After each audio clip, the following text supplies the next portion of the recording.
MDH की हल्दी मिर्ची धनिया करे कमाल। ये रंग दे, ये खुशबू दे, ये तीखा, ये कम पड़े। क्या निराला MDH मसाला।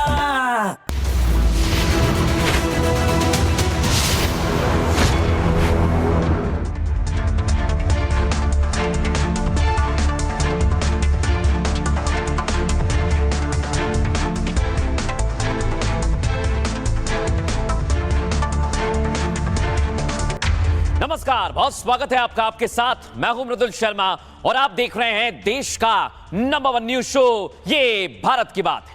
होगी देश की हर बात, दिखाएंगे देश और दुनिया की तमाम बड़ी खबरें। दर्शकों, कल मैंने आपको बताया था मौलाना मदनी स्पीकर लगा लगा के लोगों को भड़का रहे हैं, मुसलमानों को बरगला रहे हैं और मुसलमान उनकी बातों में आ रहे हैं। ऐसा ही लगता है दर्शकों, क्योंकि कुछ ही घंटे बाद दिल्ली में पत्थरबाजी हो गई, पुलिस पर पत्थर बरसाए गए। लेकिन क्या मदनी ने दंगे के लिए भड़काया था? मैं आपको तस्वीर दिखाता हूं, पहले दिखाइए जरा। ये आप देखिए, कल मदनी ने भड़काया था। हमने आपको एक्सक्लूसिव खबर दिखाई थी, ये भारत की बात है। और आज देख रहे हैं आप क्या हुआ, दिल्ली में पत्थर बरसने लगे। दिखाइए जरा फुल फ्रेम। एक तरफ मदनी भड़का रहे हैं और दूसरी तरफ आप पत्थरबाजों को देखिए।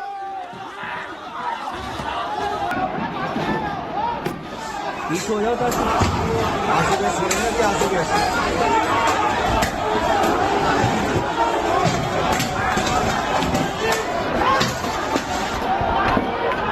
अब दर्शकों मैं आपको लेकर चलता हूं सीधे दिल्ली। देख रहे हैं आप, ये दिल्ली में बुलडोजर पहुंचा और मौलाना ने जो चाबी भरी थी वो दिखने लगी। देख रहे हैं आप, यहाँ फुल फ्रेम दिखाइए जरा इस तस्वीर, कैसे लोग भड़का रहे हैं। सुनवाइए जरा।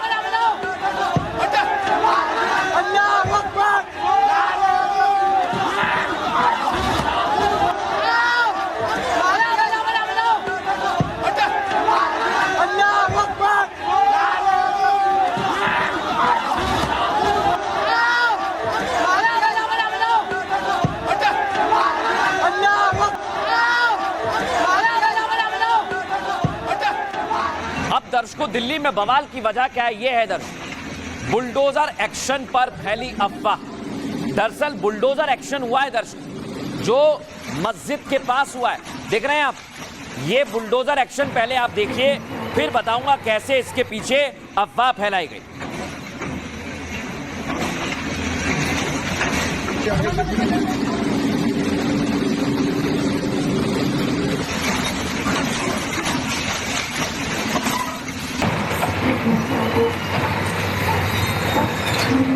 अब अगर गलत काम किया है, आपने कब्जा किया है, तो बुलडोजर तो चलेगा। लेकिन दर्शकों मैं आपको बताता हूं हुआ, इसको लेकर अफवाह फैलाई गई कि मस्जिद पर बुलडोजर चलेगा। और देखिए, ये हैं वो लोग जिन्होंने बाकायदा वीडियो बना बना के अफवाह फैलाई और फिर पत्थरबाजों को इकट्ठा किया। दिखाइए जरा इनके चेहरे फुल फ्रेम, सुनवाइए क्या कह रहे हैं। भाई मस्जिद को तोड़ रहे हैं लोग, मस्जिद को। मुसलमानों जाग जाओ, अभी वक्त है। ये देखो, ये सब तो भाई मस्जिद को तोड़ रहे हैं लोग, मस्जिद को। मुसलमानों जाग जाओ, अभी वक्त है। ये देखो, ये सब तो अब ये खबर आग की तरह फैल गई जैसा होता है। देख रहे हैं आप, और फिर पुलिस की टीम को घेर लिया। दर्शक आप सोचिए, पुलिस की टीम एक जगह मौजूद है और घेर लिया, और उसके बाद कैसी पत्थरबाजी हुई है देखिए जरा। हो जाता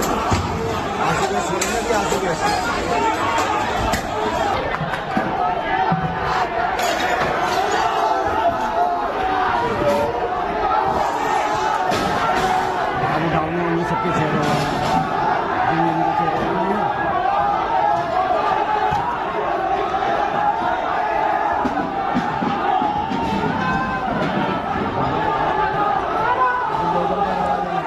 दर्शकों मैं आपको बताता हूं, ये पत्थरबाज सड़क पर है और चौथी मंजिल पर खड़े हुए हैं कुछ मौलाना जो बरगला रहे हैं। कह रहे हैं वाह बेटा वाह, बहुत गजब किया तुमने। सुनिए ये मौलाना कैसे बरगला रहे हैं।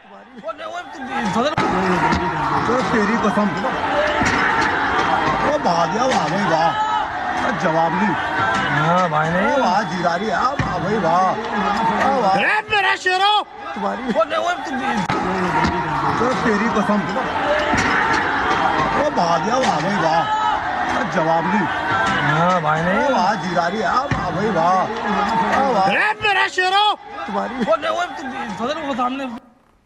अब आप देखिए दर्शकों, जैसे ही पत्थर बरसे दिल्ली पुलिस ने एक्शन शुरू किया, आंसू गैस के गोले छोड़े गए। दिखाइए जरा फुल फ्रेम, दिल्ली पुलिस ने कैसी कार्रवाई की।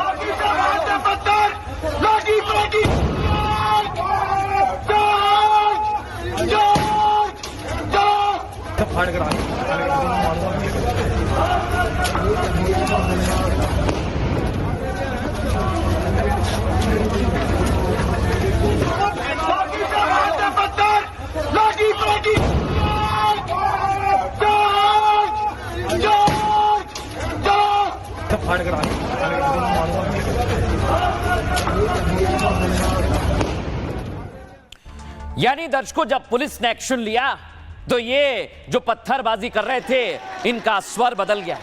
ये अब इनकलाब इनकलाब इनकलाब करने लगे। सुनवाइए जरा कैसे नारेबाजी हो रही है।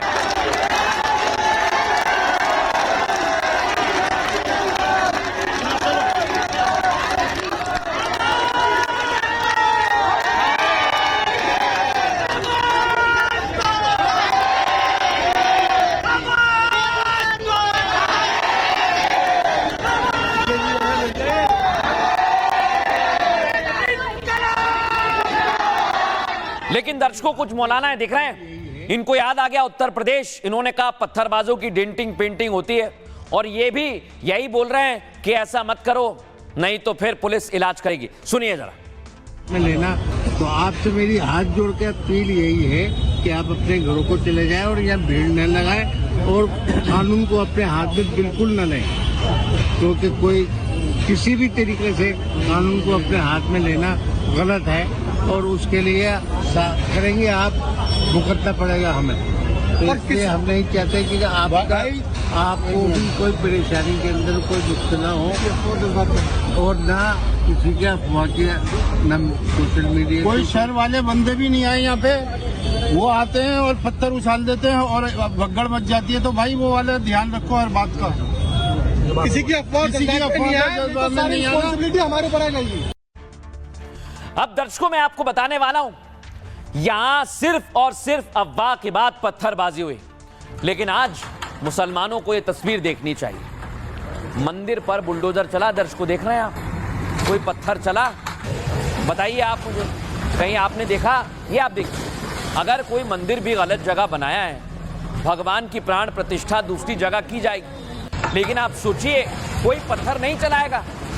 ये गुजरात की तस्वीर मैं आपको दिखा रहा हूं दर्शक, लेकिन यहां तो पत्थरबाजी होने लगी। अब मैं दर्शकों आपको बताता हूं, आप सोचिए ये सब क्यों हो रहा है। मैंने आपको कल दिखाया था दर्शकों, फिर कह रहा हूं, सिर्फ हमने दिखाया था, मदनी भड़का रहे हैं, मदनी ने भड़काया और इधर पत्थरबाजी हुई। देखिए जरा।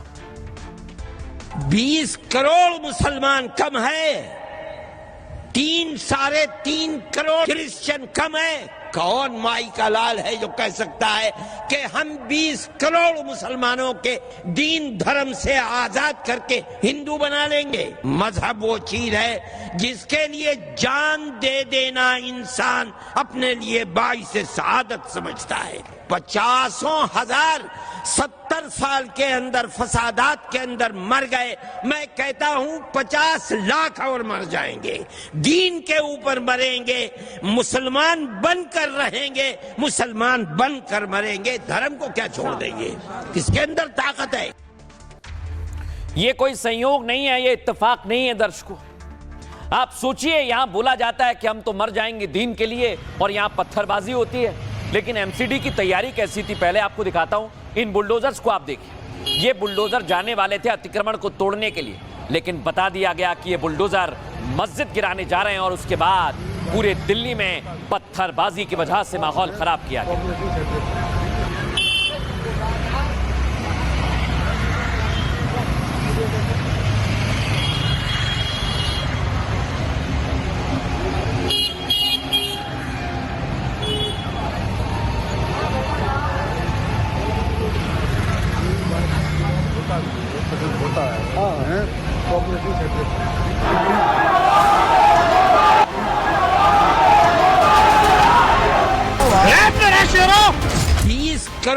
मुसलमान कम है?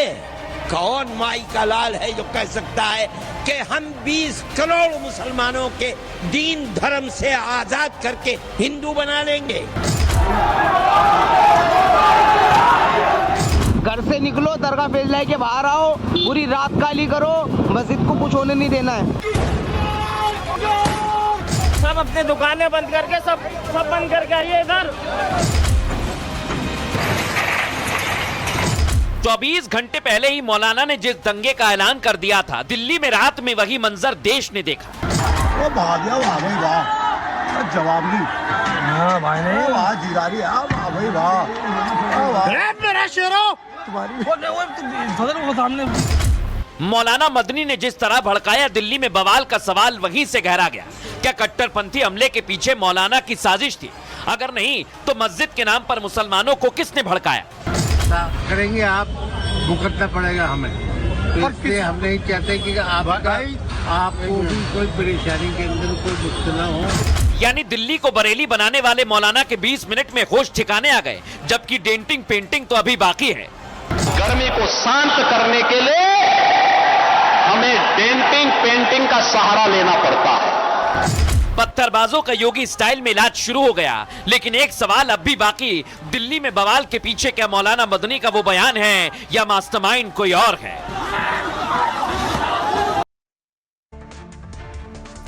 अब दर्शकों मैं आपको बताता हूं, ये पूरा विवाद जो है ये ऐसा लग रहा है कि भड़काया गया है। आप समझिए इसे।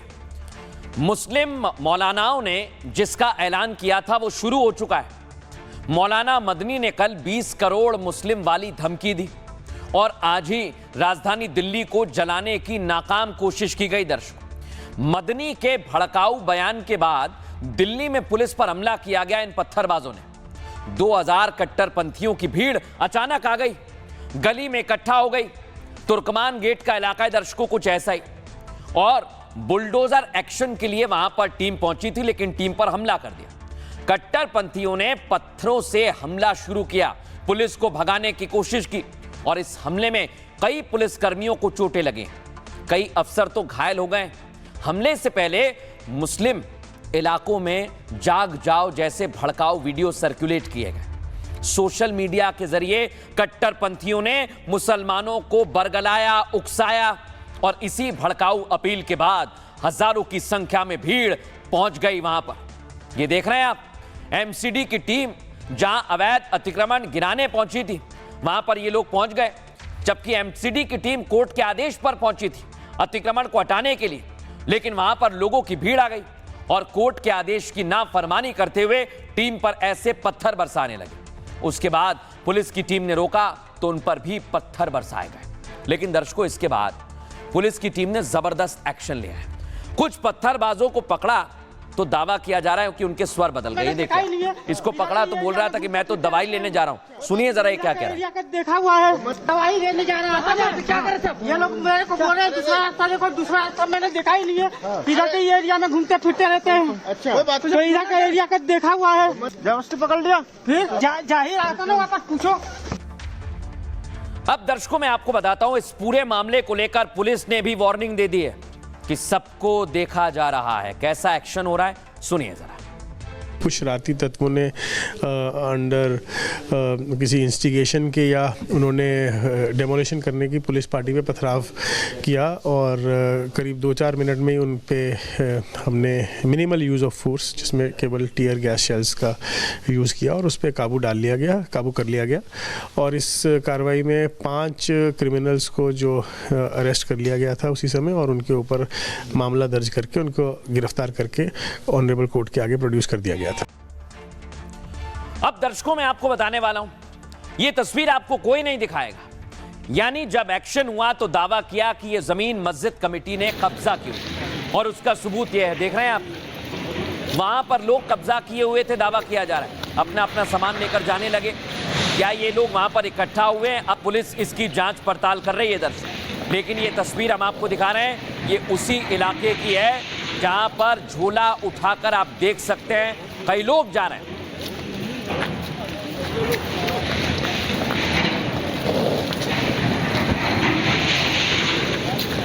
अब दर्शकों, यहां पर आपको मैं एमसीडी और दिल्ली पुलिस क्या कर रही है ये बताता हूं। चाहे मौलाना भड़काएं, चाहे कट्टरपंथी रोके, लेकिन अतिक्रमण पर तो बुलडोजर चलेगा। ये आप लिख लीजिए। ये देख रहे हैं आप, ये है मस्जिद और उसकी ठीक बगल में जहां जहां पर अवैध तरीके से निर्माण किया गया है वहां बुलडोजर चल रहा है। एक दो नहीं, करीब आधा दर्जन बुलडोजर है।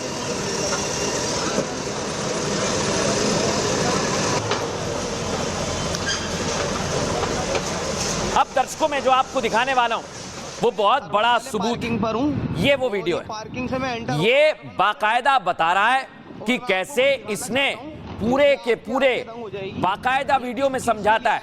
सुनिए जरा ये कैसे अफवाह फैला रहा है। देखा होगा तुर्कमान गेट की तरफ। इस वक्त मैं अरवन वाले पार्किंग पर हूं और ये पार्किंग से मैं एंटर हो रहा हूं अरवन वाले रोड पर, और मैं आपको कुछ दिखाना चाहता हूं जिससे आपकी आंखें दंग हो जाएगी।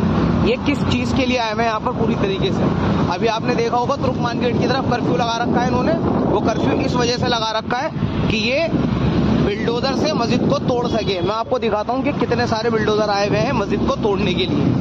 ये देखो, ये 1 2 3, ये क्रेन आई हुई है, ये 4 5, इसके पीछे 6 7 8 9, ये 10, ये 11, ये 12 13 14 15 16 17 18 19, ये क्रेन 20 ये क्रेन और 4 पीछे भी आ रही है, और ये क्रेन आ रही है मलबा उठाने के लिए। 20 तो ऐसे ही हो गई है, और ये देखो आगे भी बिल्डोजर है 4 और। ये देख लो 4 ये है। यानी मेरे भाइयों, घर पे बैठने से कुछ नहीं होगा। घर से निकलो, दरगाह फैसला के बाहर आओ, पूरी रात काली करो, मस्जिद को कुछ होने नहीं देना है। कोई मस्जिद को तोड़ने नहीं जा रहा है, लेकिन फिर भी ये लोग भड़का रहे हैं मस्जिद को तोड़ने नहीं देना है, घर से आ जाओ, बाहर निकलो। किसको मारना चाहते हैं? क्या पुलिस को मारना चाहते हैं या एमसीडी वालों को? देखिए, ये एक और सबूत मैं आपको दिखा रहा हूं, ये कैसे लोगों को भड़का रहा है। सुनिए जरा, सुनवाइए हमारे दर्शकों को। अस्सलाम वालेकुम मेरे भाइयों, ये देखो जो दरगाह फैसलाई का मैटर चल रहा था भाई, देखो आज इन्होंने देखो बिल्डोजर भी बुला लिए हैं और इनकी पूरी मिलिट्री भी आ गई है। भाई देखो आप,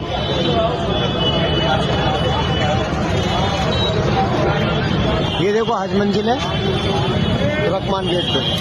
भाई साहब, इनकी पूरी मिलिट्री भी लगी हुई है। भाई ज्यादा से ज्यादा लोग भाई दरगाह फैसलाई पे पहुंचे। अब दर्शकों, मैं आपको बताता हूं, मजे की बात तो यह है कि कल मदनी कहते हैं 20 करोड़ हैं, हम दीन के लिए कुछ भी कर जाएंगे, और आज दिल्ली में आप देख रहे हैं कैसे भड़काया जा रहा है। तो सवाल ये, मदनी भड़का रहे हैं और नीचे तक लोग उनके बयान के जरिए क्या पत्थरबाजी कर रहे हैं दर्शकों। लेकिन कैसे पुलिस इन पर एक्शन ले रही है मैं आपको दिखाता हूं। सबसे पहले आप देखिए, तुर्कमान गेट इलाके में हुई हिंसा के पीछे साजिश का शक गहरा गया है, क्योंकि जिस तरह रात में भीड़ आई वो सुनियोजित साजिश से ही मुमकिन था। सोशल मीडिया पर भड़काऊ वीडियो डाले गए, लोगों को उकसाया गया और वीडियो में कहा गया, भाई मस्जिद तोड़ी जा रही है, मुसलमानों जाग जाओ।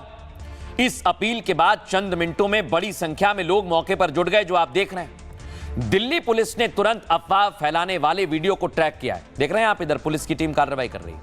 जांच में सामने आया वीडियो जानबूझकर भड़काने के मकसद से बनाया गया था, यह साफ हो गया है। इतना ही नहीं, वीडियो बनाने वाले शख्स की पहचान खालिद मलिक के रूप में हुई है। पुलिस के मुताबिक मकसद भीड़ इकट्ठा कर कानून व्यवस्था को बिगाड़ना था। हालांकि खालिद अकेले इस साजिश में शामिल नहीं है, उसका कोई संगठित नेटवर्क भी ऐसा लगता है। दरअसल कार्रवाई हाईकोर्ट के आदेश पर अवैध निर्माण हटाने के लिए की गई थी। मस्जिद को कोई नुकसान नहीं पहुंचा, बावजूद इसके गलत नैरेटिव फैलाया गया दर्शकों। अब सवाल यह कि मस्जिद के बहाने कट्टरपंथियों की भीड़ किसने जुटाई, इन लोगों को किसने इकट्ठा किया? क्या बुलडोजर एक्शन के बहाने दिल्ली में दंगा कराने की साजिश रची गई? क्या प्लानिंग के तहत भड़काऊ वीडियो बनाकर लोगों को गुमराह किया गया? दर्शकों, सवाल कई सारे हैं, लेकिन इसको लेकर कैसे मौलाना भी बयान देने लगे हैं, सुनवाई। तुर्कमान गेट दिल्ली में मस्जिद फैज़ इलाही पर डेमोलिशन की कार्रवाई की गई है और दिल्ली हुकूमत ने वहां पर अतिक्रमण के नाम पर मस्जिद पर बिल्डोजर चलाया गया। ये घोर निंदनीय कार्रवाई है। कई जगह दिल्ली में मस्जिदों पर बुलडोजर चलाए हैं और अभी जो ताज़ा घटना है तुर्कमान गेट की, वहां पर मस्जिद की इंतजामिया से बात की जाना चाहिए। कोर्ट के ऑर्डर को देखते हुए इस तरह की चीज़ें नहीं होनी चाहिए, समझना चाहिए कार्रवाई क्यों हो रही है। लेकिन जो मैंने सवाल उठाए हैं वो भी तथ्यात्मक हैं, उस पर भी जुडिशरी को भी सोचना चाहिए और पुलिस को भी सोचना चाहिए कि ये कार्रवाई सिर्फ मुसलमान देखकर या मस्जिद देखकर क्यों की जाती है। कितने बुलडोज़र और कितना जो है कर्फ्यू के जैसा लगा दिया गया। कुछ लड़कों को जब लोग जमा हो जाते हैं तो हुजूम की एक साइकोलॉजी होती है कि वो आपस में टकराते हैं, तो उनकी गिरफ्तारियां हो गई हैं। तो ये पूरा मामला इस मामले को सही तौर पर नहीं निपटने की वजह से हुआ है और कोर्ट के फाइनल जजमेंट तक इंतजार किए बगैर अथॉरिटीज ने इकदाम किया। ये एक बहुत गलत बात है। अब दर्शकों मैं आपको बताता हूं, इन लोगों ने पत्थरबाजी की है, लेकिन नुकसान किसका होता है? आम लोगों का होता है। ये आप मानिए चाहे ना माने, लेकिन अब मैं जो आपको तस्वीर दिखा रहा हूं वो आपको हैरान कर देगी। इस पर रहिएगा, फुल फ्रेम ना करें। ये आप देखिए, किसी की गाड़ी है उसको तोड़ दिया गया, देख रहे हैं आप। ये एक नहीं है, कई सारी गाड़ियां हैं। ये पूरा इलाका है दर्शकों, गली का आप देखिए जरा, इतने सारी गाड़ियां हैं जिनको नुकसान पहुंचाया गया, किसी को तोड़ा गया, किसी को फेंक दिया गया। और ये पत्थर देख रहे हैं आप, छोटे छोटे से, देख रहिए जरा, ये पत्थर है दर्शक, ये आप देखिए, ये एक पत्थर बड़ा सा पड़ा हुआ है, देख रहे हैं आप। यही वो पत्थरबाज हैं जो पत्थरबाजी करते हैं, आपके बाइक, आपकी गाड़ियों को नुकसान पहुंचाते हैं। फुल फ्रेम दिखाइए इस तस्वीर, कैसे बड़े बड़े पत्थर यहां पर फेंके गए हैं और आम लोगों का नुकसान किया गया।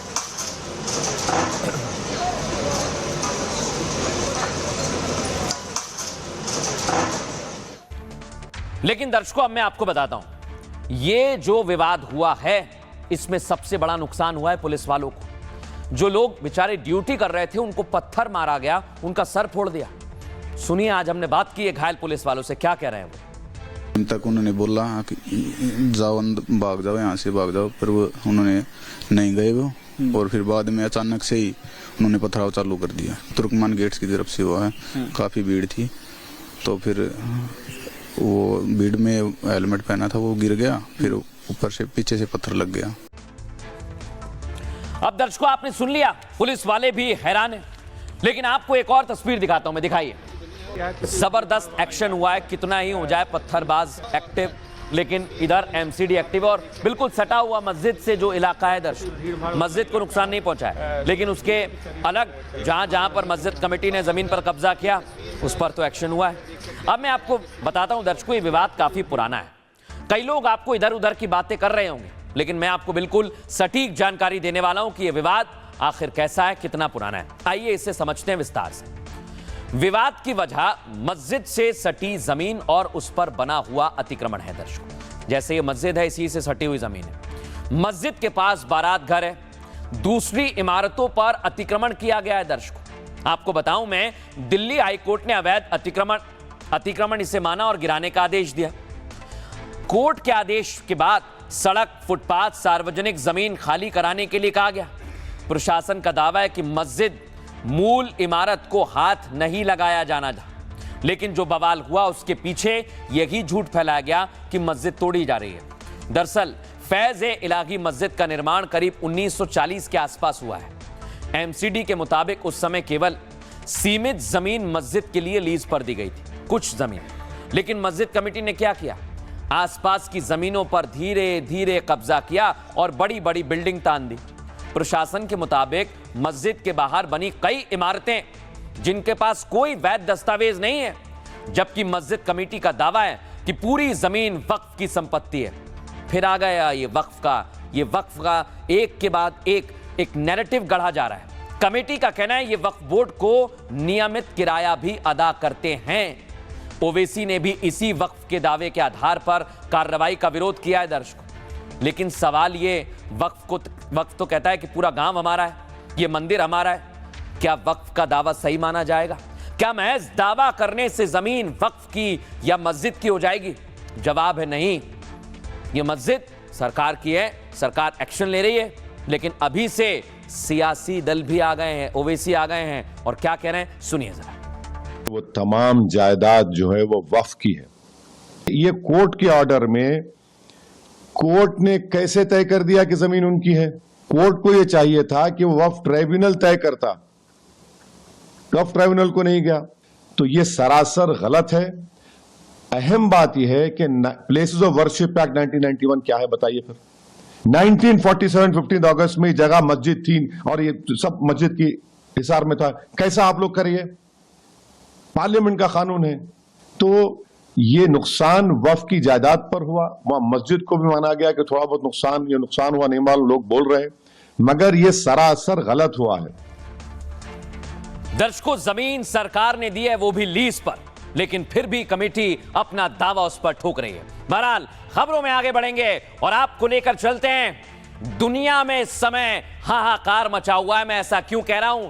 क्योंकि अब रूस, चीन और ट्रंप के बीच में वॉर शुरू हो सकता है। ये हम नहीं कह रहे दर्शकों, दुनिया भर में आज इसकी तस्वीर सामने आई है। सबसे पहले आपको दिखाता हूं, अगर जंग हुई तो तैयारी हर तरफ कैसी है, देखिए जरा।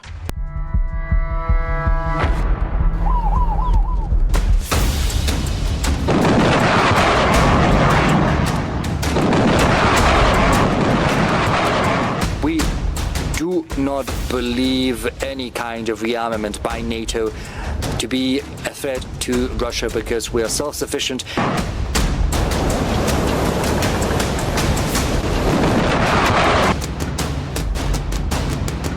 I'm the king. I have sold more Boeings than any human being on earth. They gave me an award, Salesman of the Year. I said, what about Salesman of the in the history of Boeing?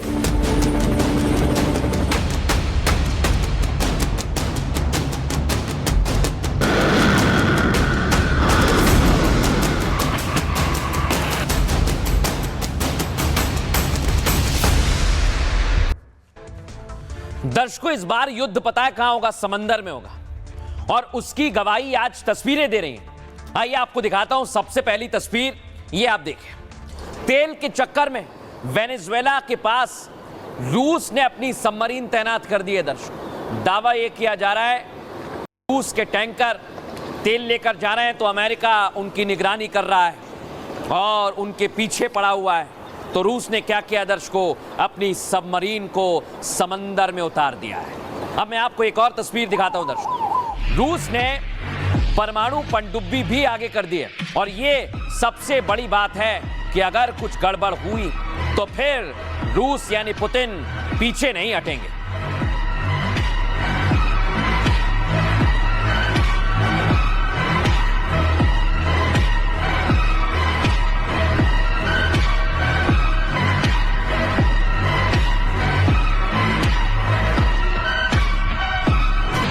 अब दर्शकों, ये तो समंदर की बात रही।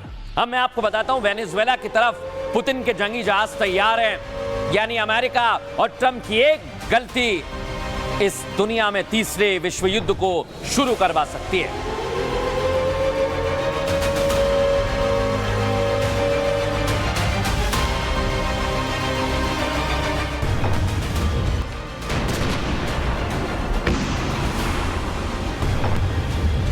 लेकिन दर्शकों, मैं आपको बताऊं, अमेरिका भी कम नहीं है, डोनाल्ड ट्रंप भी कम नहीं है। अटलांटिक में अमेरिकी नेवी का ऑपरेशन आप देख रहे हैं। दावा किया जा रहा है रूस को रोकने के लिए ट्रंप और यूएस आर्मी एड़ी चोटी का जोर लगा देगी, चाहे उसके लिए कुछ भी करना पड़े। उसकी तस्वीरें देखिए, एमएन सुनाइए।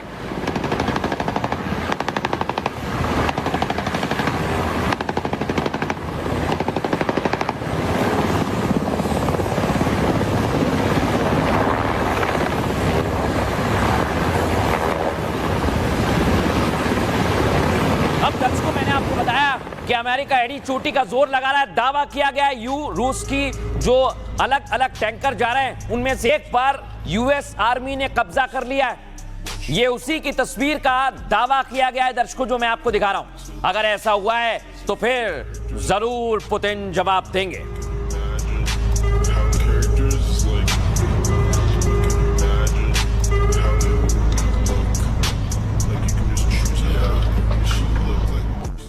लेकिन दर्शकों, ये तो बात थी रूस की और अमेरिका की। आप कहेंगे चीन कहां है? चीन मैं आपको बता रहा हूं कहां पर। ये देख रहे हैं आप, काराकस में, वेनेजुएला में चीन ने भी टैंकर की सुरक्षा के लिए अपनी मिसाइल्स रेडी कर दी, और चीन सबसे ज्यादा वहां पर तेल निकालने के लिए काम कर रहा है।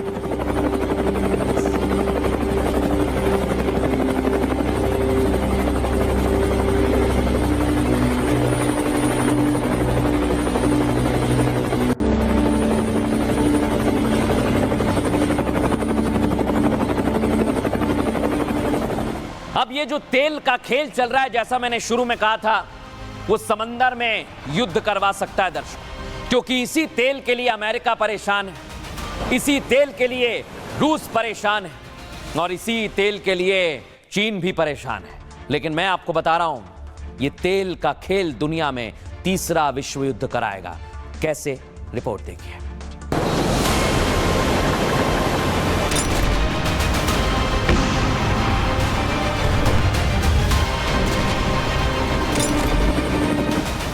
तेल के भंडार पर एक शत्र राज किसका होगा? कौन होगा नया सुपर पावर?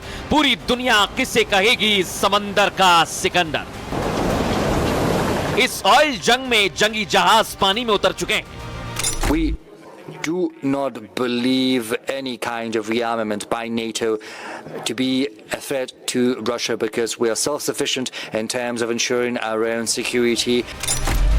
सुलगते वेनेजुएला से एक एक बूंद तेल निकालने के लिए अमेरिकी सेना पहले से ही पोर्ट पर डटी है।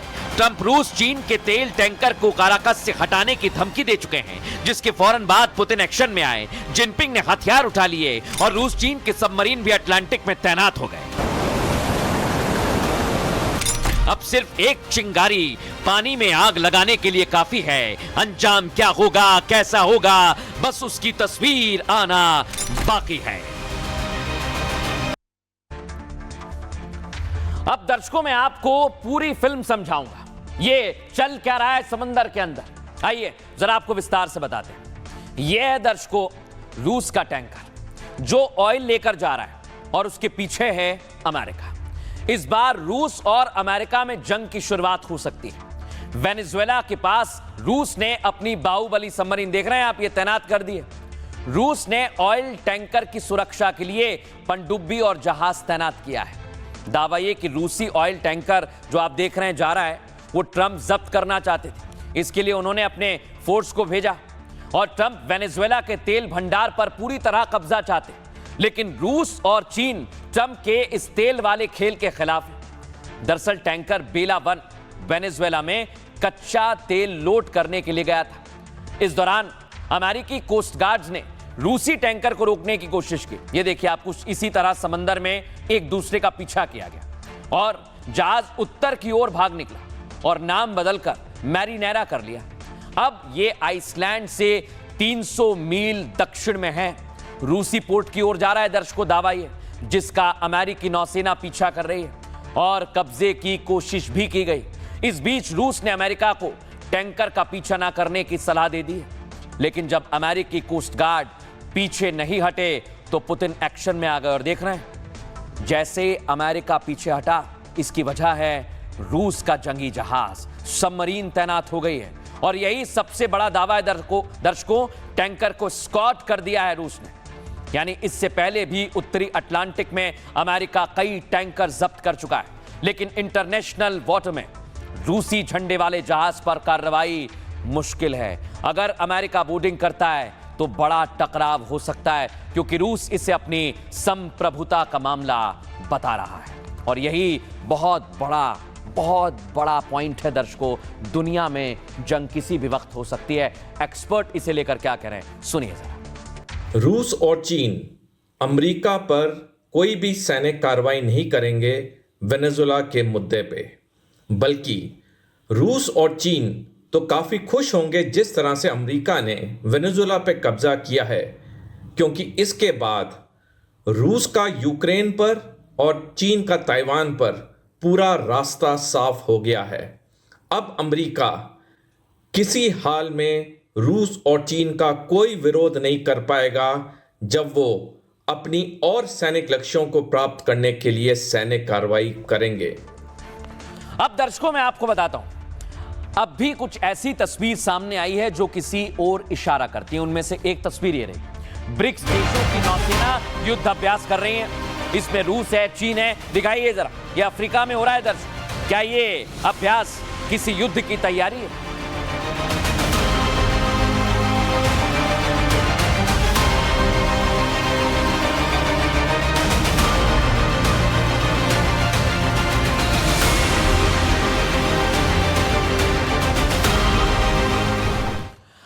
ब्रिक्स देशों की नौसेना अगर ऐसी तैयारी कर रही है तो फिर तो सामने नेटो भी खड़ा है। लेकिन पुतिन आज नेटो पर भी खुलकर बरस पड़े। उन्होंने कहा नेटो को हम कुछ नहीं समझते। सुनिए जरा उन्होंने क्या कहा। We do not believe any kind of rearmament by NATO to be a threat to Russia because we are self-sufficient in terms of ensuring our own security. और इधर दर्शकों होती है चीन के वेनेजुएला पर अब चीन की भी तैयारी है। चीन कह रहा है सारे इंजीनियर हमने भेजे, तेल निकालने के लिए सारे उपकरण हमने लगाए और हमें ही भगाया जा रहा है। ऐसा नहीं चलेगा क्योंकि चीन भी अब कब्जे की तैयारी में। अब दर्शकों मैं आपको बताने वाला हूं, अगर वेनेजुएला में चीन और रूस तैयारी कर रहे हैं तो फिर अमेरिका क्या कर रहा है। अमेरिका की यही कोशिश है दर्शकों। और अभी तक अमित जिस तरह से हमारे सैमसन हमें बता रहे हैं कि एक एक तस्वीर जो अभी तक सामने आई है वो चौंकाने वाली है। अमित आ जाइए। ये तस्वीर जो आप देख रहे हैं, चीन वेनेजुएला का सबसे बड़ा विदेशी निवेशक है और वेनेजुएला से तेल खरीदने में चीन ही सबसे ऊपर है। 2014 में चाइना के पुराने तेल क्षेत्रों को आधुनिक बनाया गया। बड़ी बात क्या, वेनेजुएला में आधुनिक ड्रिलिंग और रिफाइनरीज अपग्रेड करने के लिए इस वजह से कुछ क्षेत्रों में तेल उत्पादन 8 गुना तक बढ़ गया है। दर्शक देख रहे हैं आप इधर कैसे चाइनीज इंजीनियर्स काम कर रहे हैं। वेनेजुएला में नई सरकार अमेरिकी प्रभाव में अगर आती है तो वेनेजुएला में चीनी कंपनियों के कॉन्ट्रैक्ट रद्द हो सकते हैं। ऐसे में चीनी टैंक पर प्रतिबंध या जब्ती की कार्रवाई भी डोनाल्ड ट्रंप कर सकते हैं। देख रहे हैं वो दूर से। ये चीन की ऊर्जा सुरक्षा के हितों के लिए बहुत बड़ा खतरा है, झटका होगा।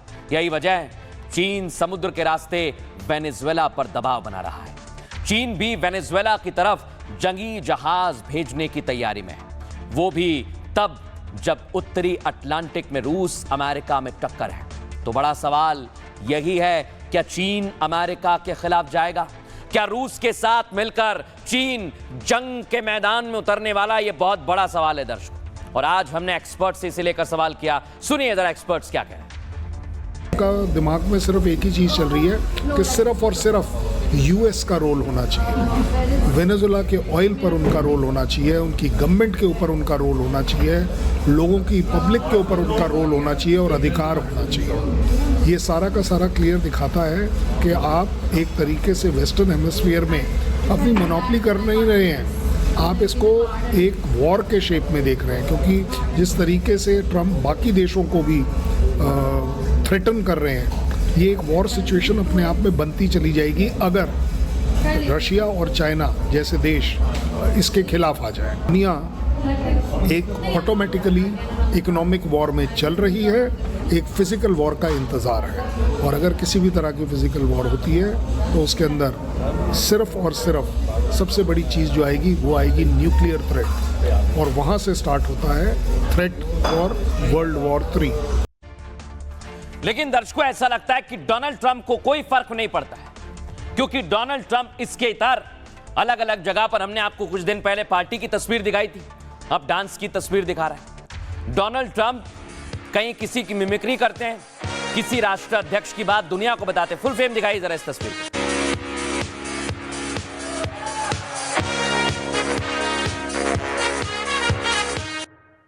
अब दर्शकों मैं आपको बताता हूं, डोनाल्ड ट्रंप ने आज, देख रहे हैं आप, वो कुछ अलग बातें कर रहे हैं। कह रहे हैं कि मैं सबसे बड़ा सेल्समैन इन द हिस्ट्री। सुनिए जरा वो क्या कह रहे हैं। I'm the king. I have sold more Boeings than any human being on earth. They gave me an award, Salesman of the Year. I said, what about Salesman of the in the history of Boeing? I've sold more Boeing planes than any man in history by far, probably over 1,000. अब दर्शकों इतना ही नहीं, Trump को लगता है कि ये सब कुछ उनके हाथ में है, तो उन्होंने एक फिल्म भी रिलीज कर दी। वेनेजुएला में उस रात कैसे ऑपरेशन को अंजाम दिया, बाकायदा इसमें बताया गया है, आप भी देखिए।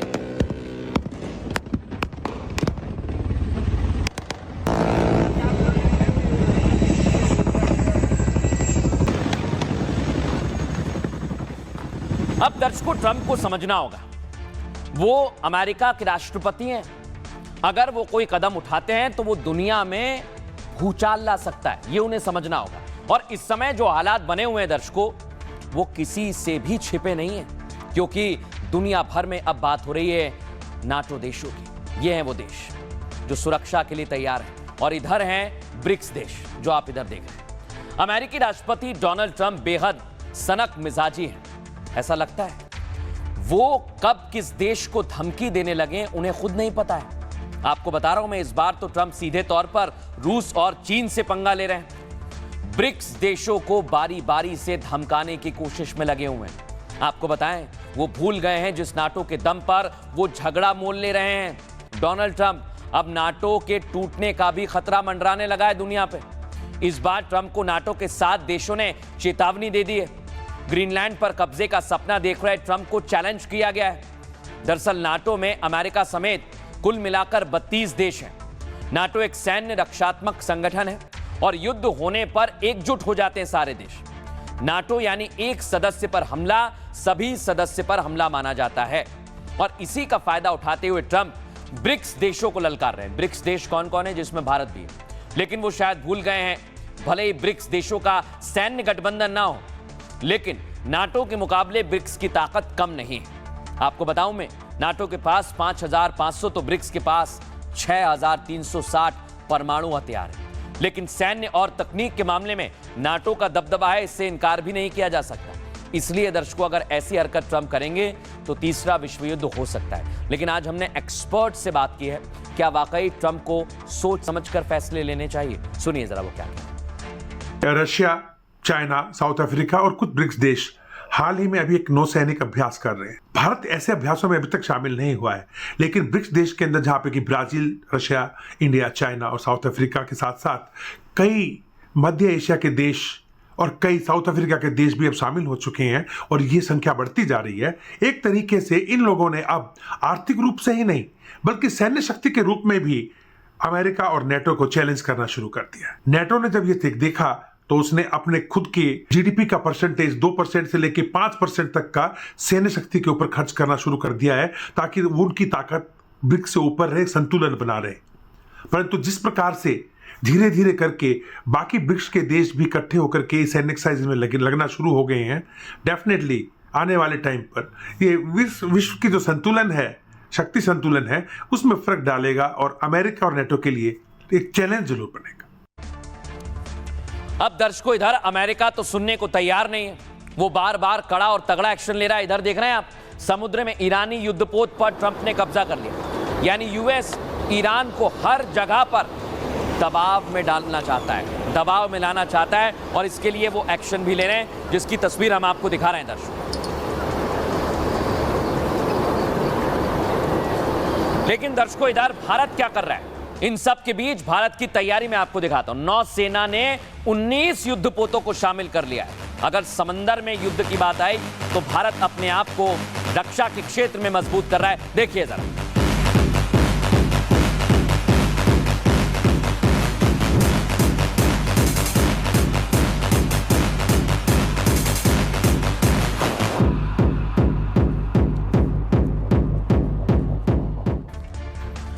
दर्शकों, ये सब कुछ क्यों हो रहा है आपको पता है? इसका कारण है तेल। तेल दुनिया में अब तीसरे विश्व युद्ध का सबसे बड़ा कारण बन गया है।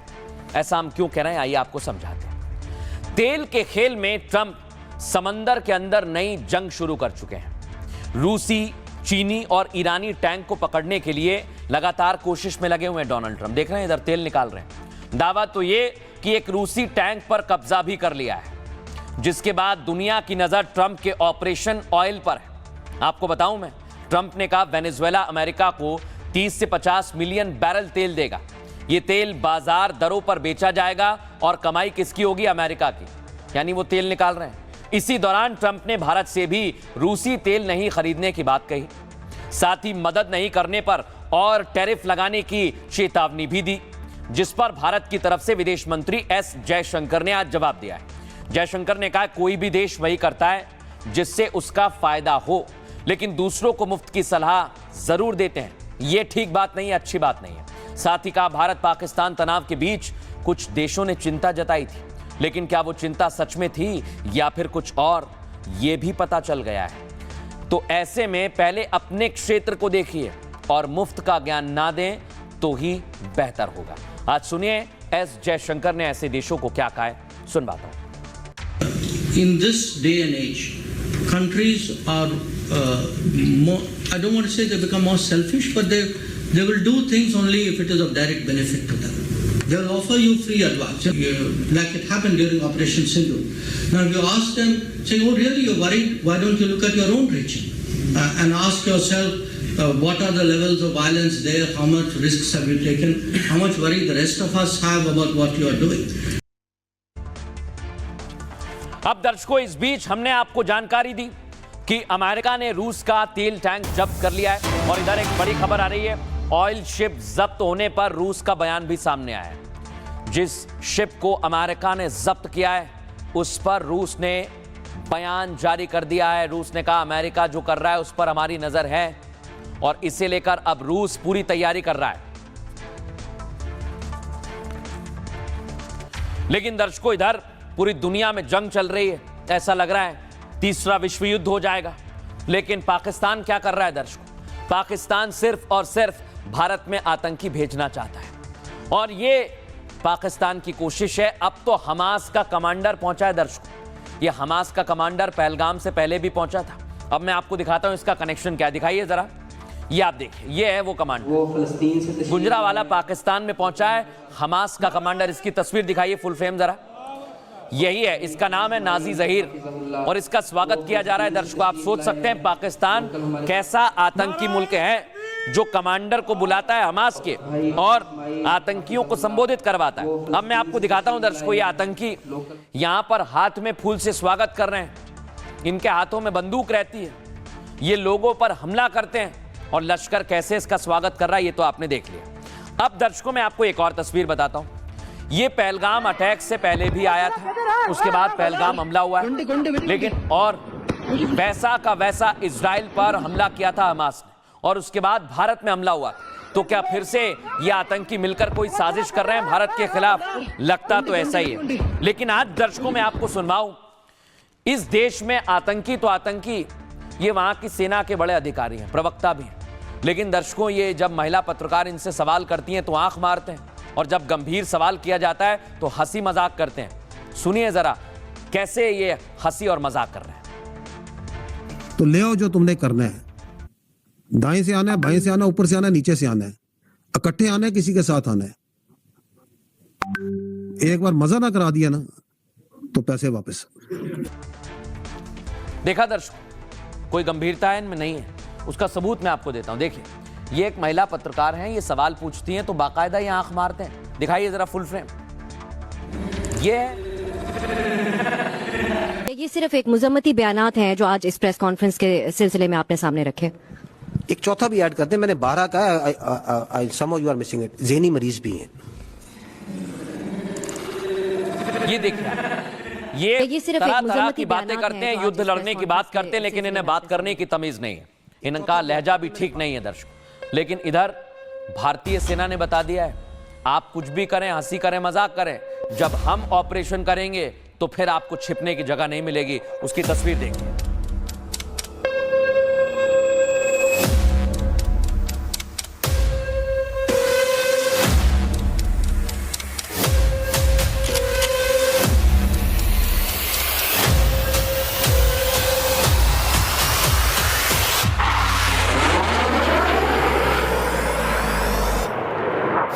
गंडे बेटी गंडे।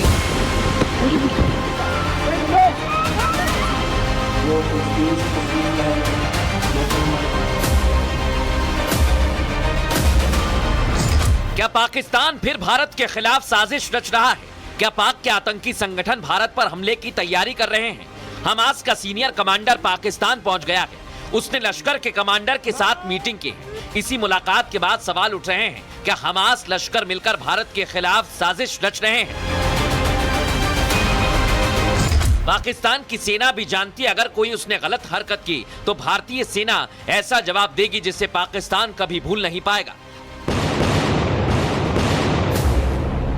उधर पाक सेना के प्रवक्ता और लेफ्टिनेंट जनरल जैसे ओहदे पर होने के बावजूद अहमद शरीफ चौधरी बोल रहे हैं, इस बार जंग हुई तो मजा करा दूंगा। सुनिए जंग जैसे गंभीर मुद्दे पर वो कितनी सड़क छाप बयानबाजी करने लगे। तो ले आओ जो तुमने करना है, दाएं से आना है, बाएं से आना है, ऊपर से आना है, नीचे से आना है, इकट्ठे आना है, किसी के साथ आना है। एक बार मजा ना करा दिया ना तो पैसे वापस। बड़ी बात यह है दर्शकों, जो तस्वीर आप देख रहे हैं वो बहुत ही ज्यादा दिक्कत पैदा करेगी पाकिस्तान, क्योंकि अगर आतंकी कोई साजिश कर रहे हैं तो उन्हें सावधान रहना चाहिए। हमास का सीनियर कमांडर पाकिस्तान पहुंच गया है दर्शकों। हमास कमांडर नाजी जहीर ने आतंकियों के साथ मीटिंग की है, जो आप देख रहे हैं। गुजरावाला में पाकिस्तान मरकजी मुस्लिम लीग के कार्यक्रम में शामिल हुआ है। इस संगठन को लश्कर तैयबा का पॉलिटिकल फ्रंट माना जाता है। हमास कमांडर ने लश्कर के कमांडर से मुलाकात की है। मीटिंग में लश्कर कमांडर राशिद अली संधू भी शामिल हुआ। हमास लश्कर की मीटिंग भारत के लिए खतरे के संकेत हैं। फरवरी 2025 में हमास के इसी कमांडर ने पीओके का दौरा किया और कमांडर नाजी जहीर ने लश्कर जैश के साथ मंच साझा किया था। उसके दौरे के 2 महीने बाद अप्रैल में पहलगाम का आतंकी हमला हुआ। पहलगाम में आतंकियों ने हमास स्टाइल में हमला किया था और इस स्टाइल में 7 अक्टूबर 2023 को हमास ने इसी तरह अटैक किया। हमास कमांडर के पाकिस्तान पहुंचने के बाद अब सवाल उठ रहे हैं। हमास का नेता, हमास का आतंकी पाकिस्तानी आतंकियों को क्या प्लान बताने आया है? क्या पाकिस्तान एक और पहलगाम जैसे हमले की प्लानिंग कर रहा है? पाकिस्तान भी जानता है अगर भारत पर फिर से कोई आतंकी हमला हुआ तो भारतीय सेना मुंहतोड़ जवाब देने के लिए तैयार है। और इसको लेकर आज हमने डिफेंस एक्सपर्ट से भी सवाल किया, ये आतंकी क्या साजिश कर रहे हैं, सुनिए जरा। के एक बड़े टेररिस्ट खालिद मशील का राइट हैंड नाजी जहीर हाल ही में गुजरांवाला आया पाकिस्तान, जहां वो पीएमएमएल एलईटी का पॉलिटिकल विंग है, जिसमें उसने एक स्पीच भी दी और एलईटी के कमांडर राशिद अली से मुलाकात भी हुई। इंसिडेंटली एलईटी और पीएमएमएल दोनों ही डेजिग्नेटेड हैं यूएस एज टेररिस्ट ऑर्गेनाइजेशंस, तो कोई नई बात नहीं है। पाकिस्तान ने अनऑफिशियली उससे पहले ही एक टेररिस्ट सेफ्टी एक्ट पास किया हुआ है, जहां दुनिया भर के टेररिस्ट आराम से आके पाकिस्तान में रह सकते हैं। उसी क्रम में ओसामा बिन लादेन से लेकर मतलब जितने भी बड़े टेररिस्ट हैं वो पाकिस्तान में खुले घूम रहे हैं। हमारी एजेंसीज की नजर है कि किस किस को मिल रहा है, क्या क्या कर रहा है। ये कोई बड़ी साजिश भारत के खिलाफ नहीं कर पाएगा। लेकिन दर्शकों, ये पाकिस्तान आतंकियों को इकट्ठा कर रहा है, उधर अफगानिस्तान से क्या चेतावनी आ गई है पाकिस्तान के लिए, सुनवाता हूं आपको। चौकीदार की प्रेस कॉन्फ्रेंस सुनी है आपने? घबराया हुआ था, फ्रस्ट्रेटेड था। उसकी घबराहट बता रही थी कि अवाम उनका मजीद चूरन नहीं खरीद रहे। कहते हैं कि 2025 में हमने 75,175 ऑपरेशन किए हैं, हमने इतनी जानें कुर्बान कर दी हैं, हम हवारिज के साथ लड़े, हमने मर का हक किया। ये इमरान खान के दौर में इतने ऑपरेशन क्यों नहीं हुए थे? जितने ड्रोन अटैक्स ये कर रहे हैं, ये इमरान खान के दौर में क्यों नहीं हो रहे थे? क्या आपको नहीं लगता कि ये जानबूझ के करवाया जाता है? ये जानबूझ के दहशतगर्दी करवाई जाती है या जानबूझ के अपने बंदे मरवाए जाते हैं, फिर अवाम के आगे आके आंसू बहाए जाते हैं, मगरमच्छ के कहा जाता है कि देखो हम तो तुम्हारे लिए जाने कुर्बान कर रहे हैं, हम तुम्हारे का हक कर रहे हैं।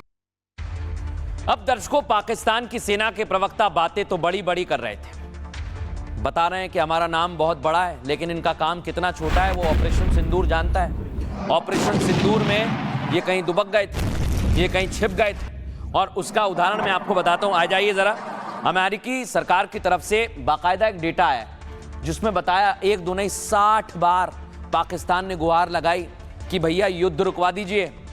ये बाकायदा अमेरिका ने कहा है दर्शकों, और ये वो डेटा है जो मैं आपको दिखा रहा हूं। इसमें बताया गया है कि ऑपरेशन सिंदूर के बाद पाकिस्तान की हालत क्या हो गई थी। और इतना ही नहीं, इसका सबूत मैं आपको एक और देता हूं। आ जाइए जरा।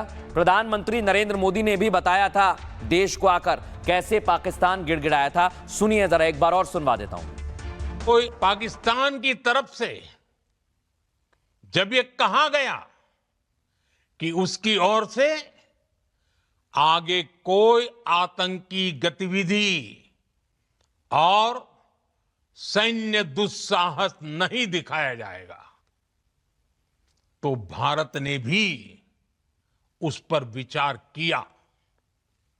और मैं फिर दोहरा रहा हूं, हमने पाकिस्तान के आतंकी और सैन्य ठिकानों पर अपनी जवाबी कार्रवाई को अभी सिर्फ स्थगित किया है। अब दर्शकों, ये तो आपने सुन लिया, लेकिन आज आपको बताता हूं ये पाकिस्तान कैसे गिड़गिड़ा रहा था।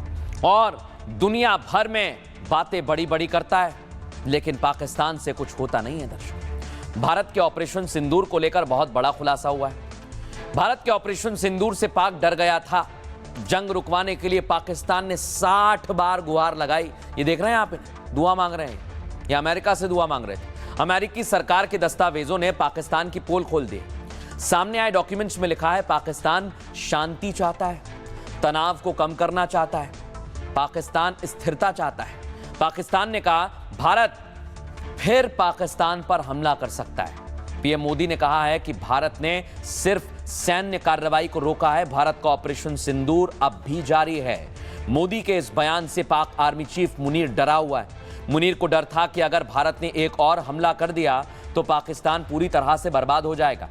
पाकिस्तान ने करीब 60 बार अमेरिकी सरकार से ऑपरेशन सिंदूर के दौरान संपर्क किया था। पाकिस्तान ने अमेरिका में अपने डिप्लोमेट के जरिए लॉबिंग की।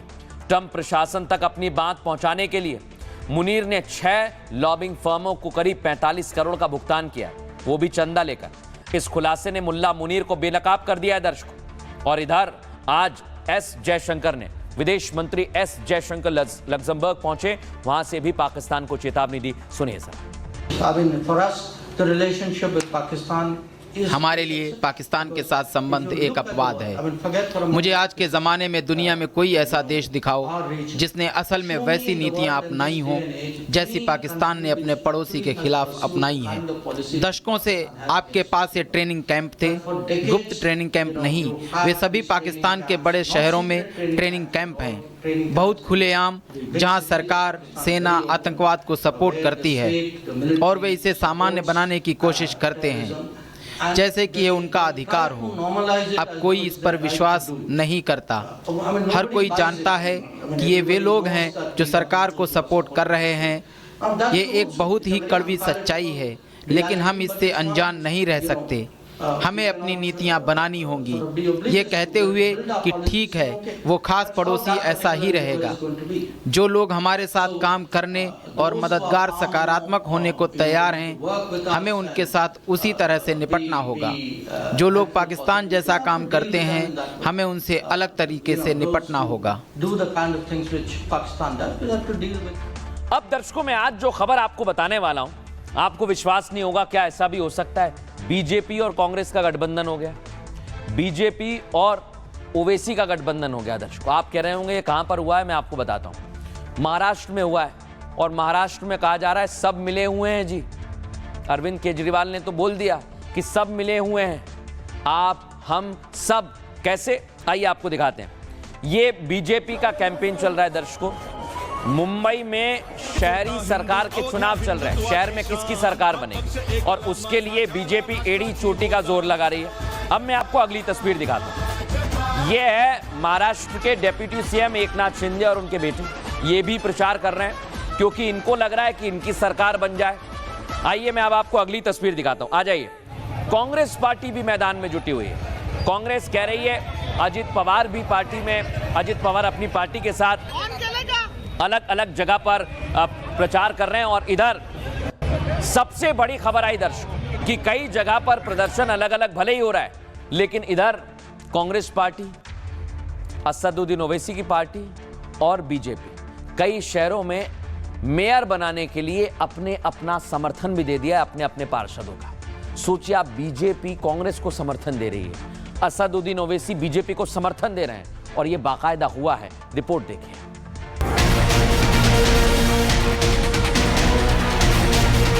महाराष्ट्र में भूचाल आ गया है। महाराष्ट्र लोकल चुनाव में वो हो रहा है जिसके बारे में ना कोई सोच सकता है, ना ऐसा संभव दिखता है। महाराष्ट्र में बीजेपी और कांग्रेस साथ में आ गए। बीजेपी ने ओवैसी से हाथ मिला लिया। इस खबर के बाद महायुति में खलबली मच गई। मोदी जी का नारा क्या है? कांग्रेस मुक्त भारत करूंगा। और महाराष्ट्र में बीजेपी वाले कांग्रेस के साथ अलायंस कर रहे। तो मैंने कहा ना, ये दो मुंह वाले डबल स्टैंडर्ड लोग हैं, उनके ऊपर विश्वास मत रखो। तो सवाल ये कि आखिर ऐसा हुआ तो हुआ कैसे, और हुआ तो इस फैसले में कौन कौन शामिल है? इस धमाकेदार खबर के बाद महाराष्ट्र में सियासत गर्मा गई है। विपक्ष महायुति पर हमलावर है, निशाने पर सीधे सीधे बीजेपी है। भारतीय जनता पार्टी के वरिष्ठ नेताओं को अगर पूछोगे तो वो अच्छे से आपको जवाब दे पाएंगे कि उन्होंने कांग्रेस के साथ जो है अलायंस क्यों किया। अब दर्शकों मैं आपको बताता हूं ये कहां हुआ है, कैसे हुआ है और तीनों पार्टियां कैसे एक साथ आ गई, जो लगभग असंभव लग रहा है। महाराष्ट्र की सियासत ने सबको हैरान कर दिया है। महाराष्ट्र में कांग्रेस के समर्थन से बीजेपी का मेयर बन गया है। ठाणे जिले के अंबरनाथ नगर परिषद में बीजेपी का मेयर बना है। खबर है कि ओवैसी के समर्थन से भी बीजेपी का एक मेयर बना है, यानी सब मिले हुए हैं जी, ये केजरीवाल कह रहे हैं। ओवैसी के समर्थन से अकोला के अकोट में बीजेपी ने अपना मेयर बनाया है। अब सबसे पहले आ जाइए ठाणे जिले में अंबरनाथ नगर परिषद। अंबरनाथ में बहुमत के लिए 31 सीटें चाहिए थी। एकनाथ शिंदे की शिवसेना वहां सबसे बड़ी पार्टी बनी। एकनाथ शिंदे की शिवसेना को 27 सीटों पर जीत मिली और शिंदे की पार्टी नगर परिषद में बहुमत से 4 सीट दूर रह गई। दूसरी तरफ बीजेपी को 14, कांग्रेस को 12 सीटों पर जीत मिली, जिसके बाद बीजेपी ने एनसीपी और कांग्रेस के साथ अपना एक गुट बना लिया। तीनों ने इस गुट को नाम दिया अंबरनाथ विकास अघाड़ी और इसके बाद अंबरनाथ विकास अघाड़ी का बहुमत हो गया और इस गुट की तरफ से बीजेपी के तेज श्री करुंजले मेयर बन गए। मतलब बीजेपी ने कांग्रेस के साथ नगर परिषद में बहुमत हासिल किया है। अब आ जाइए अकोला में, अकोट नगर परिषद। ऐसा ही मामला बिल्कुल अकोला में हुआ है दर्शकों। 35 सदस्यीय नगर पालिका में बीजेपी को बहुमत नहीं मिला। 33 सीटों पर नतीजे घोषित किए गए, इनमें 11 बीजेपी को मिली, जिसके बाद बीजेपी ने अपने नेतृत्व में अकोट विकास मंच बना लिया और इस मंच में किसको जोड़ा? असदुद्दीन ओवैसी की पार्टी AIMIM को, जिसकी 5 सीट थी। पार्टी ने इसमें शिंदे, अजित पवार को भी जगह दे दी। सोचिए जरा। और बीजेपी को नगर परिषद में बहुमत मिल गया, जहां ओवैसी के समर्थन से बीजेपी के रवि ठाकुर मेयर बन गए। अब इसके बाद महाराष्ट्र की सियासत में भूचाल आ गया दर्शकों कि भाई ये कैसे हो गया। सुनिए जरा नेता क्या कह रहे हैं। मोदी जी का नारा क्या है? कांग्रेस मुक्त भारत करूंगा। और महाराष्ट्र में बीजेपी वाले कांग्रेस के साथ अलायंस कर रहे हैं। तो मैंने कहा ना, ये दो मुंह वाले डबल स्टैंडर्ड लोग हैं, उनके ऊपर विश्वास मत रखो। राउत ने जो कहा है वो सच है। बीजेपी का कोई स्टैंड नहीं है। बीजेपी इन किन प्रकार अपनी सत्ता काबिज करके और सत्ता से भ्रष्टाचार कर कर देश को, जनता को प्रतिनिधित्व करने का काम कर रही है और ये स्पष्ट है। भारतीय जनता पार्टी के जो MIM के साथ अलायंस है, ये उनका सही चेहरा उजागर करते हैं। और जहाँ तक अंबरनाथ की बात है, इस तरह का कोई भी अलायंस हम लोगों ने नहीं किया, न कांग्रेस पार्टी ने उसके बारे में किसी को परमिशन दी थी। वहाँ के कुछ लोगों ने मिलकर एक अलग तरीके से अलायंस फॉर्म किया था, जो पार्टी के चिन्ह भी और पार्टी की भूमिका से परे था और उसके ऊपर उनके ऊपर। अब दर्शकों मैं आपको बताऊंगा, महाराष्ट्र में इस खबर के बाद हलचल मची हुई। सब घबरा गए कि हुआ तो हुआ क्या। आइए जरा आपको बताते हैं। महाराष्ट्र में इस खबर के बाद हलचल मची हुई है। बीजेपी नेतृत्व के बीच मंथन भी शुरू हो गया है। संकेत दिए जा रहे हैं कि लोकल लेवल पर यह सब कुछ हुआ है। ऐसे में गठबंधन की अनुमति प्रदेश नेतृत्व से नहीं ली गई है। खबर के बाद घबराहट है महाराष्ट्र कांग्रेस के अंदर। कांग्रेस पार्टी को भी इससे नुकसान का डर लग रहा है, क्योंकि राज्य में लोकल लेवल पर चुनाव चल रहे हैं और मुंबई में BMC का चुनाव होना अभी बाकी है, जहां कांग्रेस का अपना मुस्लिम वोट बैंक है। ऐसे में कांग्रेस डैमेज कंट्रोल में पहले से ही जुट गई है। नाना पटोले कांग्रेस प्रदेश नेतृत्व में अंबरनाथ कांग्रेस को चिट्ठी लिखी और चिट्ठी में अंबरनाथ ब्लॉक प्रेसिडेंट को लिखा गया है कि हमने कांग्रेस के चुनाव चिन्ह पर चुनाव लड़ा है और 12 सीट जीती हैं, लेकिन राज्य नेतृत्व या राज्य कार्यालय को बिना बताए आपने बीजेपी के साथ गठबंधन करा लिया है। ये बात हमें मीडिया सोर्स से पता चली है और ये अच्छी बात नहीं है। आपको पार्टी से निलंबित किया जाता है। अब आपको बताते हैं, आज इसे लेकर देवेंद्र फडणवीस से भी हमने सवाल किया। Editor in chief Arnab Goswami ने बात की। सुनिए जरा क्या हुआ। लोग पूछ रहे हैं आजकल दिल्ली में कि अजीत पवार की एनसीपी क्या ये महायुति में है कि नहीं है। What is and you have always said that ये इसमें what national headlines हो रही हैं, लगता है आइडियोलॉजिकली कोई भी लिंक नहीं है अजीत पवार एनसीपी के आपके साथ। देखिए, पहली बात तो ये बात बिल्कुल सही है कि हम लोगों ने इस बात पर ऑब्जेक्शन लिया था कि श्री नवाब मलिक ये अगर आपको लीड करेंगे तो हमारा ऑब्जेक्शन है, ऐसा हमारे अध्यक्ष जी ने बहुत स्पष्ट रूप से कहा था। लेकिन दूसरी बात मैं आपको कहना चाहता हूं, वो छोड़ दीजिए, वो तो एक बात है ही। जहां तक मुंबई का सवाल है, मुंबई में जब यूनाइटेड एनसीपी भी थी तब भी उनका कोई वजूद नहीं था। उनके 7-8 लोग ही चुनकर आते थे।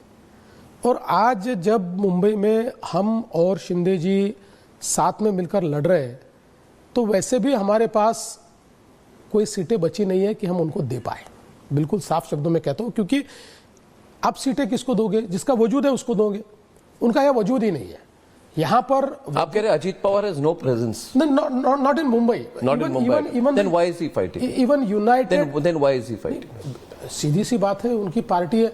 देखिए, उनको 7-8 सीटें मिलती है, उतनी सीटों पर वो उन सीटों के लिए वो लड़ रहे हैं, क्योंकि पार्टी तो जीवित रखनी पड़ेगी। बाकी दिखावे के लिए, बाकी तो भाई अल्टीमेटली देखिए, अब मालेगांव जैसी महानगर पालिका जो करीब करीब जिसमें मेजर सारा पोर्शन ये माइनॉरिटीज का है, हम लड़ते हैं ना, नहीं चुनकर आते, लेकिन फिर भी हर सीट लड़ते हैं। लड़ना तो पड़ता ही है, पार्टी है। तो आप कह रहे ओवररीड मत कीजिए। इधर जो लोकल इलेक्शंस हो रहे हैं, जो पिछले 10 मिनट से हम बात कर रहे हैं, you are saying don't overread. ये सब जो हो रहा है, it is part of the local political, मतलब लोकल पॉलिटिक्स में होगा। जी बिल्कुल, इसको ओवररीड ना किया जाए, बिल्कुल ना किया जाए।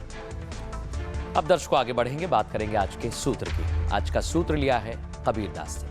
तिनका कबहू ना निंदनीय, जो पावन तर होए, कबहू उड़ी आखिन पड़े, तो पीर घनेरी होए। कबीरदास जी कहते हैं, छोटे से तिनके का भी महत्व होता है। तिनके की भी निंदा नहीं करनी चाहिए। छोटा सा तिनका जो पैरों के नीचे दब जाता है, वही अगर आंख में पड़ जाए तो बड़ी पीड़ा होती है। हमें किसी भी इंसान को कमजोर नहीं समझना चाहिए, कभी किसी की निंदा नहीं करनी चाहिए। विनम्रता और सभी के साथ समान व्यवहार करना चाहिए।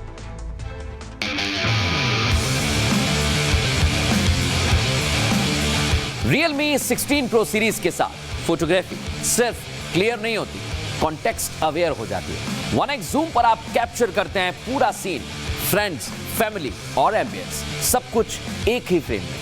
3.5x जूम पर फोकस नेचुरली शिफ्ट होता है इमोशंस पर, कैंडिड रिएक्शंस और एक्सप्रेशंस बिना किसी क्वालिटी लॉस के साथ। 10x जूम पर कैमरा पकड़ता है fine details, jewellery, expressions, crisp और शार्प शॉट्स के साथ। हर जूम लेवल पर मिलती है कंसिस्टेंट क्लैरिटी और एक्यूरेट कलर्स, ताकि हर फ्रेम लगे नेचुरल, रियल, सेलिब्रेशन रेडी। इसलिए हर जूम पर भरोसा, क्योंकि ये है Realme 16 Pro series, perfect at every zoom.